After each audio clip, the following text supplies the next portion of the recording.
श्री गुरुदेव दत्त, श्री स्वामी समर्थ, श्री गणेशाय नमः। गणेश जयंती 2025 मध्ये 1 फेब्रुवारी या दिवशी शनिवार आहे, या रोजी साजरी केली जाईल।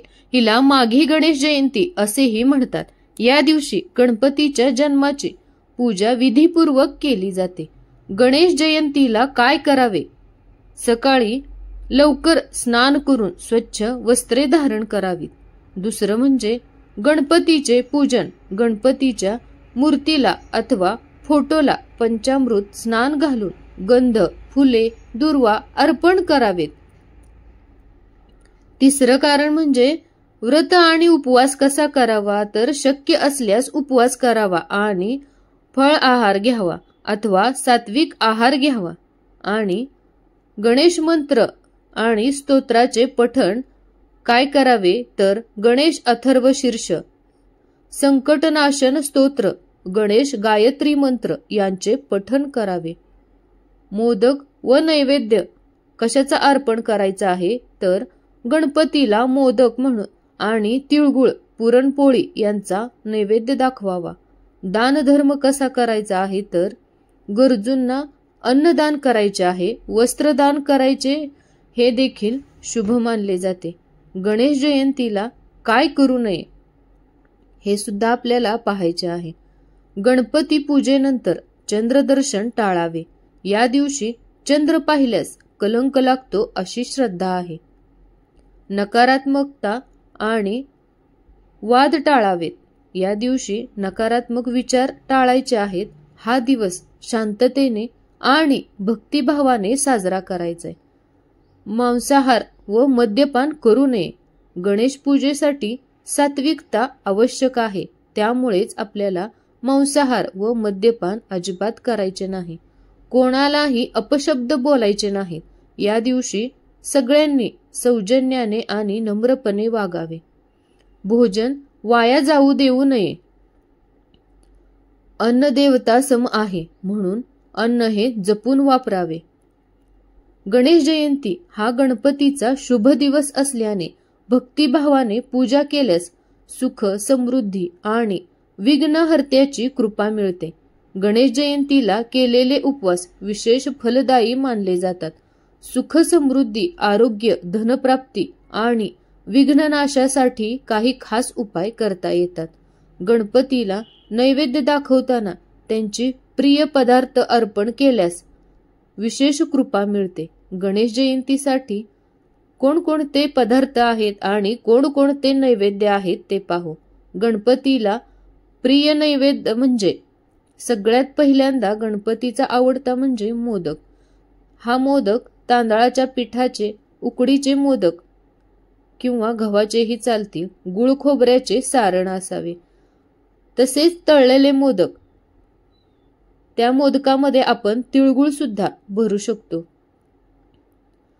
लाडू, तिसरं म्हणजे लाडू, बेसन, बोंड किंवा रवा लाडू, डाळ खोबऱ्याचे लाडू, दुर्वा आणि पाना फुलासोबत नैवेद्य। दुर्वा आणि लाल फुलांसह गुळाचाही नैवेद्य दाखवावा। गुळ आणि हरभरा, हरभऱ्याच्या डाळीवर गुळाचा नैवेद्य ठेवून हा गणपतीला अर्पण करावा।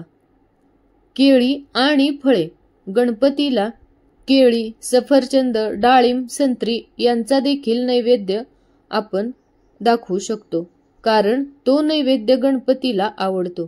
खीर किंवा पायस, दूध, तांदूळ, साखर आणि केशर घालून खीर तयार करावी आणि ही खीर देखील आपण गणपतीला दाखवू शकतो।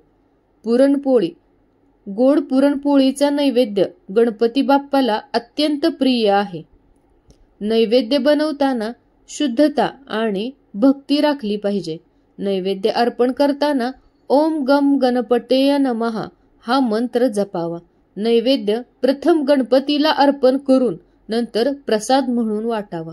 गणेश जयंतीला हे नैवेद्य अर्पण केल्याने गणपतीची विशेष कृपा मिळते। तसेच गणेश जयंतीला काही खास उपाय देखील करायचे आहेत।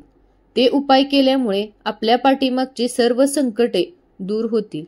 विघ्न दूर करण्यासाठी काही उपाय आहेत। सकाळी गणेश मंत्राचा जप करावा. ओम गम गणपतेय नमः या मंत्राचा 108 वेळा जप करावा. घरातील मुख्य दरवाजाजवळ दोन्ही बाजूला दुर्वा ठेवून गणपतीचे स्मरण करावे. संकटनाशक स्तोत्र आणि गणेश अथर्वशीर्ष पठण करावे. धनप्राप्तीसाठीही काही उपाय आहेत. श्री गणेशाला 21 दुर्वांचे 3 गाठांचे हार अर्पण करावेत. लाल वस्त्रात हरभऱ्याच्या डाळी, गुळाचा खडा आणि बदाम ठेवून गणेशाजवळ हे ठेवायचे आहे. त्यामध्ये 5 बदाम ठेवायचे आहेत आणि नंतर ती वस्त्रे तिजोरीत ठेवावी, म्हणजे आपल्याला धनलाभ होईल. संध्याकाळी गाईला गुळ हरभऱ्याचा प्रसाद द्यायचा आहे. आरोग्य आणि संकट निवारणासाठी काही उपाय आहेत. गणेश मंदिरात जाऊन मोदक आणि तिळगुळाचा नैवेद्य द्यावा. गणेश गायत्री मंत्र 21 वेळा जपावा.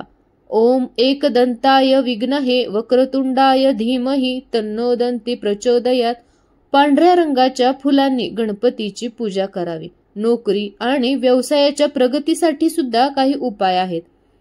गणपतीला 5 सुपाऱ्या अर्पण करा आणि त्यानंतर तिजोरीत किंवा ऑफिसमध्ये हे ठेवायचं आहे.